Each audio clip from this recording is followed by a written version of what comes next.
अस्सलाम वालेकुम my YouTube family. उम्मीद करती हूँ आप सब ठीक होंगे। अल्हम्दुलिल्लाह हम सब भी ठीक हैं। वेलकम टू राहत की दुनिया व्लॉग्स में।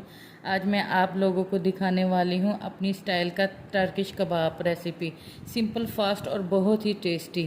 तो चलिए शुरू करते हैं। देखिए ये मैंने प्याज लिया है, प्याज को हमने रफली चॉप कर लेना है और साथ ही हमने शिमला मिर्च ली है।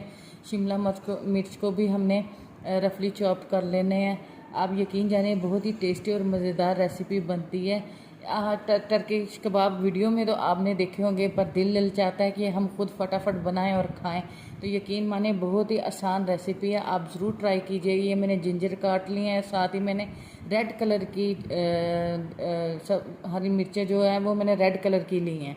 तो यकीन माने ये बहुत ही टेस्टी कबाब बनते हैं। ये मैंने प्याज डाल दिए, चॉपर में चॉप कर दिए हैं और इसको इतना चॉप करना है, बारीक बिल्कुल बारीक से कर लेना है और इसका जो पानी है उसको अच्छी तरह ड्रेन कर लेना है। और ये साथ ही मैंने चॉपर में शिमला मिर्च, रेड चिली जो है वो भी मैंने डाल दी है। साथ में मैंने चिकन डालकर और साथ में ब्रेड ये डालकर इसको अच्छी तरह मैंने चॉप कर लेना। इसका बिल्कुल महीन सा कीमा बना लेना और साथ में इसमें स्पाइसेस डालें, नमक डाल देना, हल्दी डाल देने, सुरख मिर्च, दादड़ मिर्च और सूखा धनिया और गरम मसाला और ज़ीरा, ये मैंने डालकर अच्छी तरह इसको मैंने चॉप कर लेना और महीन सा पेस्ट सा इसका बना लेना है। और ये बाद में एंड पे मैंने इसमें प्याज डालने हैं, क्योंकि पहले प्याज डालने से ये बहुत ही नरम यानी कि हो जाएंगे, तो बाद में इसको डालेंगे। ये बिल्कुल यानी कि बड़े अच्छे से कबाब बने। इसे रेस्ट करने के लिए 5 से 10 मिनट फ्रिज में रख दो और बाद में इसके कबाब बनाइए। देखें माशाल्लाह कितने अच्छे कबाब बन रहे हैं। आपने ग्रिल पैन ले लेना है, उसमें आपने ये सारे कबाब बना लेने हैं।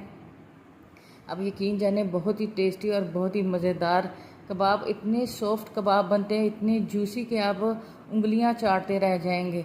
आपका जितना बड़ा कबाब बनाना चाहेंगे उतना बड़ा बना ले, नॉर्मल साइज़ का बनाना चाहेंगे तो नॉर्मल बना ले। मैंने नॉर्मल साइज़ के ये कबाब बनाए हैं और यकीन माने ये इतने सॉफ्ट, इतने मज़ेदार बने कि मुंह में जाते ही ये घुल जाते हैं। और ये देखो और झटपट तैयार होते हैं, इसे कोई इतनी टाइमिंग नहीं लगती। ये मैंने 2 तरीके से बनाए थे, एक मैंने कोयले की स्मोक के वाले बनाए थे और एक बिना स्मोक के बनाए थे। ये देखें ये मैंने सारे कबाब तैयार कर लिए। अब इसके ऊपर मैंने जो प्याज मैंने स्लाइस किए थे वो डालकर इसके ऊपर मैंने कोयला को अच्छी तरह गर्म किया और इसका मैंने धुआं इसको दे देना है। और यकीन माने ये बारबेक्यू वाले तो टेस्ट कमाल का टेस्ट आया था, इतना शानदार मज़ेदार। ये देखें। ओके, अल्लाह हाफिज़। मेरी रेसिपी पसंद है तो लाइक सब्सक्राइब ज़रूर।